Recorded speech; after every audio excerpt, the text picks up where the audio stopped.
Bună seara! Bine ați venit la o nouă emisiune Superstare Show.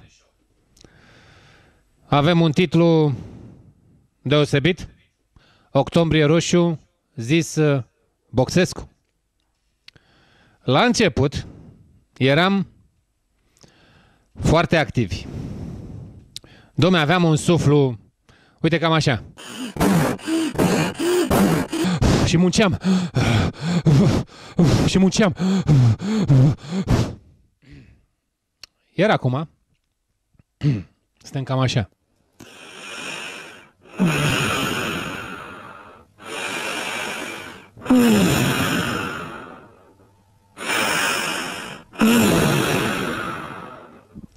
Deci cam în halul ăsta am ajuns.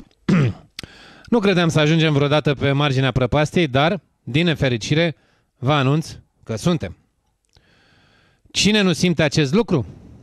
Păi cine lucrează cu statul, pentru că primește bani. Pentru că ceilalți care lucrează în economia reală primesc șuturi în fund și așteaptă luminița de la capătul tunelului care nu mai vine. Timpul costă bani și întrucât amatori să plătească publicitate nu sunt, reducem transmisia din rațiuni economice. Așteptăm sponsori care să investească în această emisiune și acest produs numit internet. Fraților, dacă nu consumați, măcar faceți achiziții de ceva folositor sau util care să miște treaba asta. Uite, pe bandă jos acolo scrie ceva, cumpărați și voi de acolo ceva, nu? Măcar, nu? Deci, cumpărați produse românești fabricate în România ca să miște roțile, fraților, să aibă toată lumea de muncă. Puneți parul pe politicieni și sancționați-i. Iar de votat, președinte, nu votați decât pe ăla care dă scris că renunță la post dacă nu face ce promite. Să scăpăm o dată de minciuna asta politică. Credeți că va da unul scris? Ia! Trimiteți SMS-uri pe la televiziunile astea să vedem. Se angajează unul să dea scris că își dă demisia dacă ce promite nu face? Să vedem. În fine, iată la ce nivel de comportament s-a ajuns datorită sistemului. Unul mai jerperit intră într-o bancă. La ghijeu îi zice fetei: Duduie, vreau să depun niște căcați de bani în căcatul vostru de bancă. Domnule, în banca noastră noi nu permitem asemenea vocabular. Îl chem pe șef. Care e problema, fata, tati? Ia, cheamă-l pe șef. Vine șeful. Care e problema, domnule? I-am zis Dudui că vreau să depun niște căcați de bani în căcatul vostru de bancă. Bine, despre ce sumă e vorba? Un căcat de vreo 2 milioane de dolari. Da? Și curva asta nu vrea să vă servească? Da, nu vrea. Uite, la nivelul ăsta de exprimare s-a ajuns în societatea noastră. Iar în învățământ s-a ajuns până aici. Ia fiți atenți. Bulă învață la școală fracțiile. Profesorul întreabă: Bulă, ce înseamnă 1 pe 1?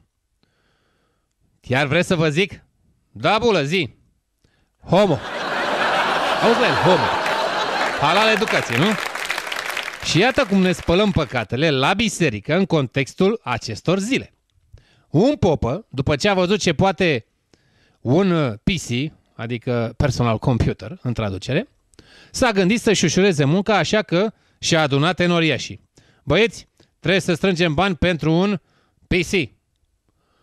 Și-a tras popa un PC, de moare lumea, a băgat pe el toate slujbele și, bineînțeles, un program care stabilea pedepse în funcție de gravitatea păcatului. După ceva timp apare o tipă cool. Părinte, am păcătuit. Ce păcat? Prea curvie.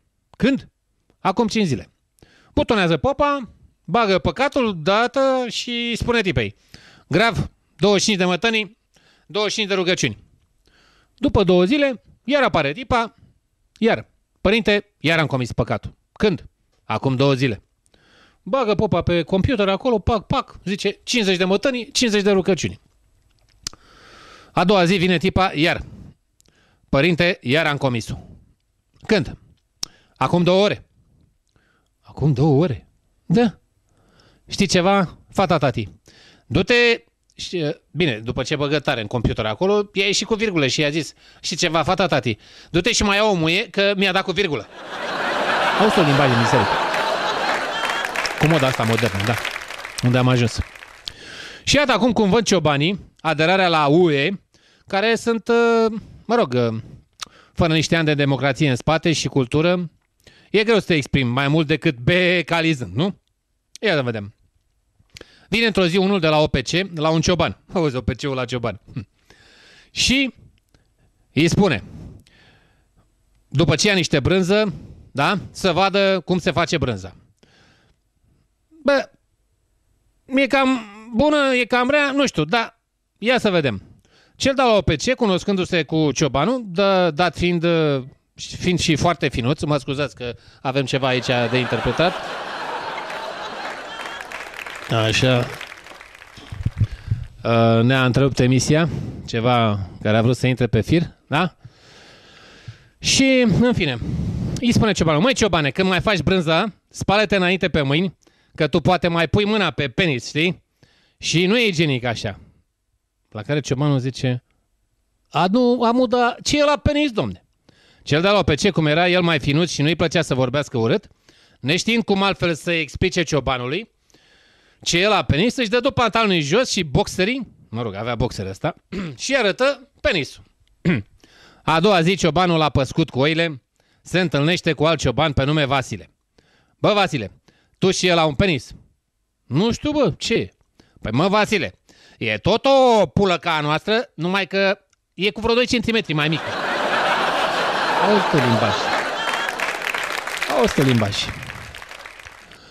În fine, nu vă mai rețin pentru că se petrec lucruri interesante în Piața Victoriei. Îmi spun colegii mei pe geam, da? Îmi fac semne din afara studioului. Au anunțat în Piața Victoriei că vine Boc în seara asta și dă lebăr, cârnăciori și vin, mult vin, gratis. Așa că mă duc repede să nu pierd rândul, că deja văd pe unii alergând prin studio pe aici. Pa, ce să mai, pe săptămâna viitoare.